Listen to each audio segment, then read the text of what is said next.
Also make this point as we get into this, and I'll let you guys pepper him with some questions, or me, or what have you as we go through.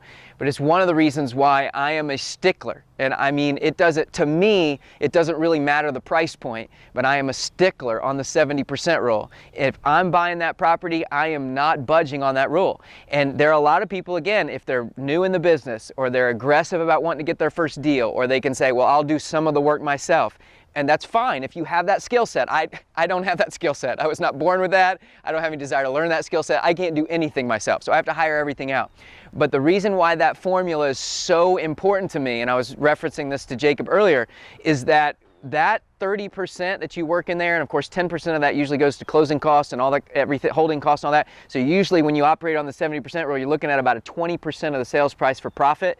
The reason why that's so important in there is because there are always surprises. There are always whoopsies. There are always contractors who flame out and don't finish the job. The deal is, if everything goes perfect, then great, you got a home run and a big paycheck. But if things happen, like life happens, then you better make sure that you've got enough built in there that you can still at least walk away with something for your efforts and not take a bath on the property. And that's why I tell people, a lot of times the stuff wholesalers are sending out, because they're also catering to a buy and hold clientele that doesn't have to fit the 70% rule, a lot of times it's tough to find deals there. And you're gonna be tempted to make adjustments, or to, oh, maybe I can get a little bit more for it on the ARV, or maybe we can get some of this work done a little bit cheaper, and you start making all these adjustments and it's still at about 75%, and you go forward with it.